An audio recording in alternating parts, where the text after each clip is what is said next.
Nah, saya ingin memberi contoh memasuki dalam sebuah kajian tentang pemakaian kata Allah di dalam kanun al-iman. Kanun al-iman itu adalah regula fide, dasar keimanan seluruh gereja sebelum skisma, sebelum perpecahan. Sebelum gereja kemudian terpecah-pecah menjadi ortodok, katolik, protestan, dasar seluruh gereja semesta sebelum perpecahan itu adalah kanun al-iman atau regula fide yang ditetapkan khususnya di Majma' al-Maskuniyah fi Nikaya, yaitu konsili oikumenis di kota Nikia, dan yang kedua konsili oikumenis di Konstantinopel.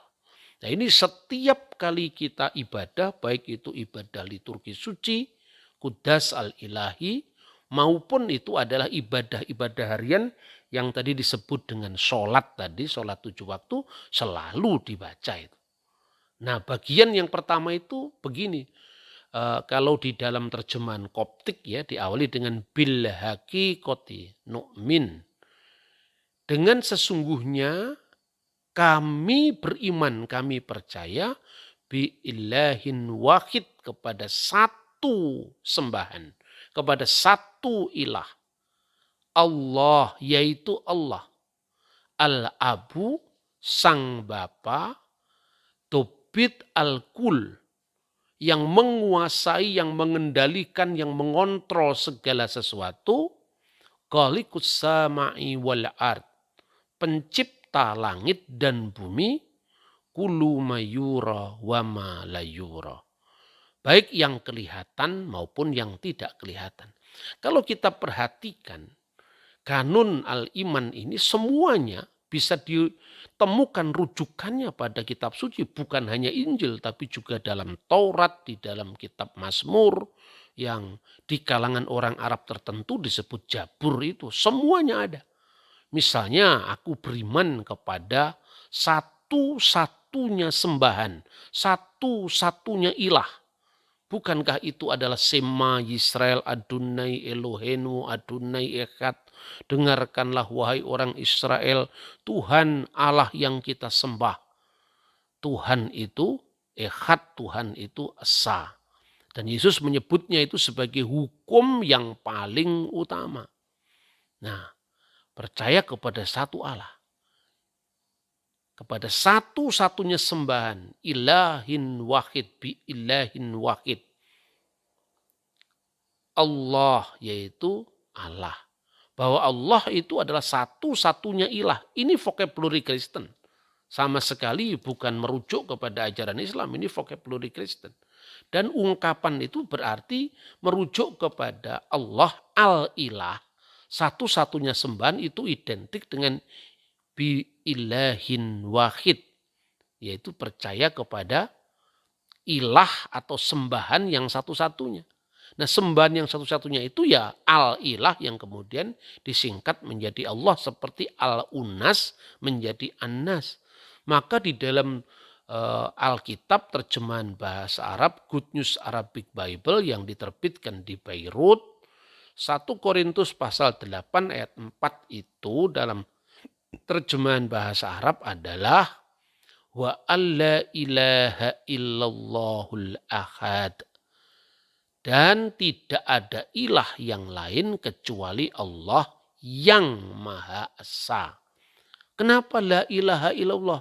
Lah itu memang terjemahan Alkitab dalam bahasa Arab, bukan karangan saya.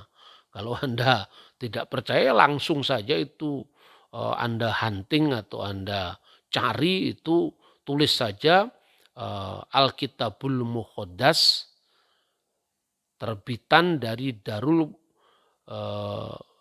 Kitabil Muqaddas fi Syarqil Awsat di Beirut.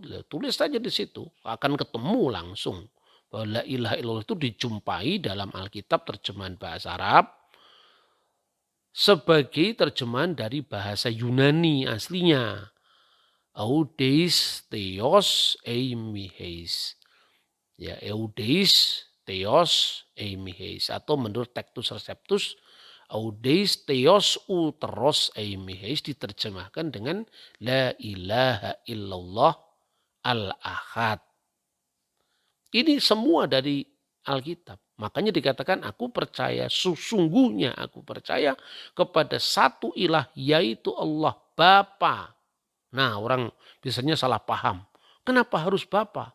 Apakah Tuhan itu bergender laki-laki? Ini kelamin kata kalau di dalam bahasa Indonesia itu disebutnya. Meskipun kita tidak mengenal itu ya. Di dalam bahasa Arab kan dikenal kalau bulan al-qomaru itu laki-laki. Bukan berarti benar-benar bulan itu laki-laki. Padahal kalau dalam bahasa Indonesia orang itu memuji istrinya, memuji kekasihnya, cantiknya seperti bulan. Jadi kalau di negara Arab bulan itu laki-laki. Matahari, asyams itu justru perempuan, itu kelamin kata. Tidak ada artinya laki-laki beneran atau perempuan beneran.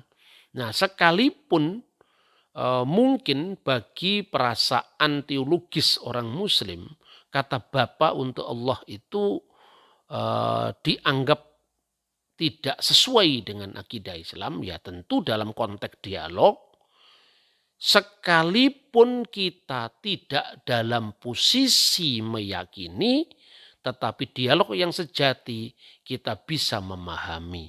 Jadi artinya secara historical background munculnya setiap agama itu kan selalu dia merupakan reaksi dari tantangan zaman pada masanya.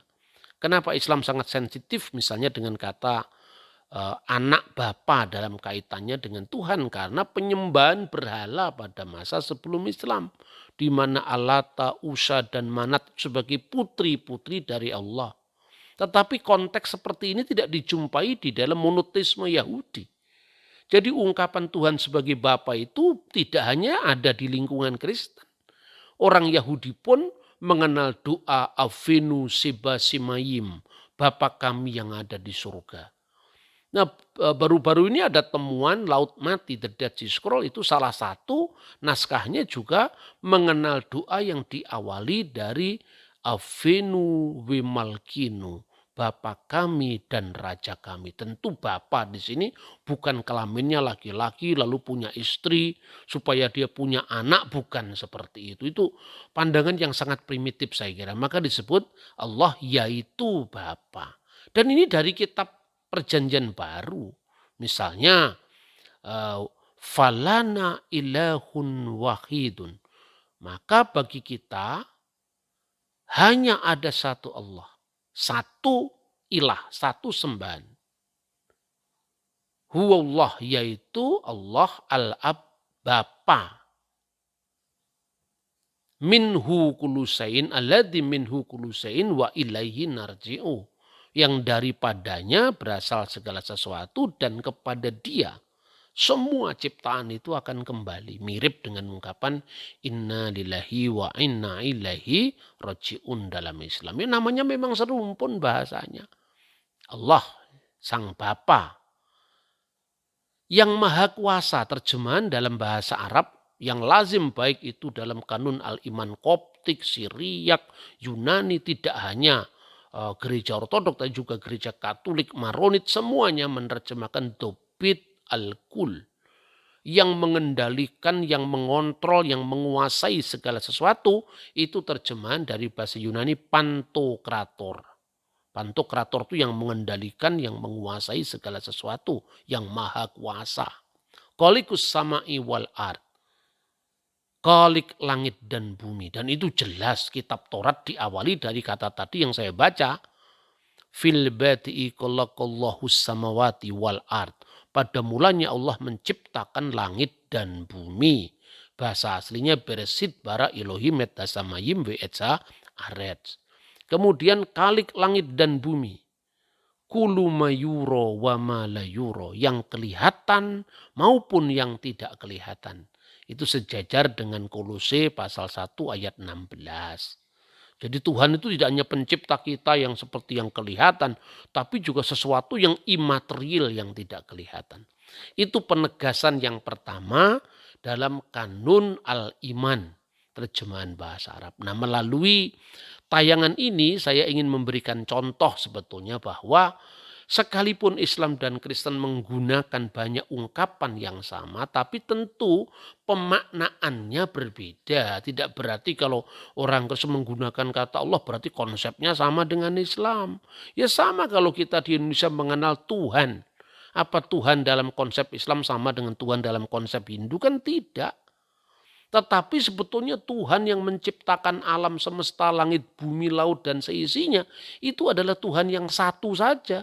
Baik itu dipahami secara berbeda-beda oleh umatnya, Tuhan tidak akan bertambah dengan bertambahnya pemahaman itu.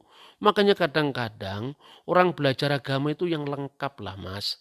Jangan hanya melulu pada teologinya sendiri, bahasanya sendiri, kemudian malah bahasa diidentikan dengan agama tertentu. Saya kira itu pola pikir ahistori. Orang sering bertanya, kalau di Kristen disebut Allah, di Islam disebut Allah, ini Tuhannya siapa?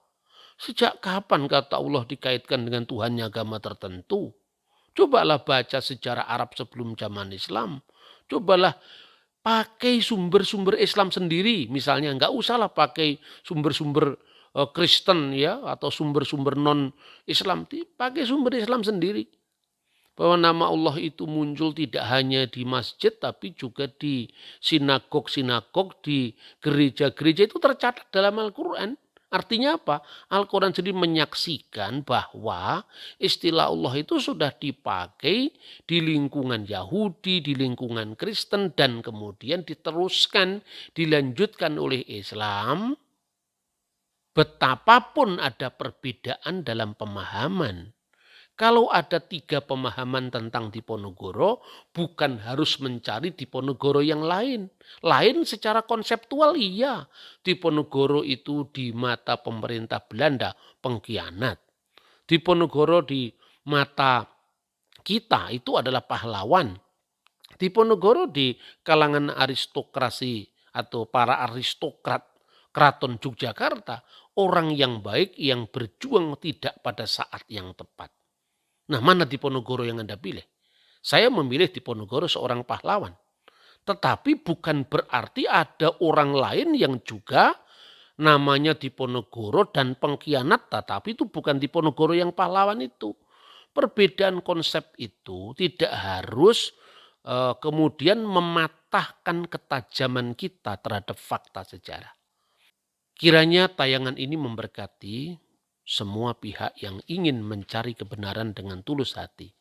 Tuhan kiranya beserta dengan saudara-saudara. Shalom aleichem, Beshem Hamasiah.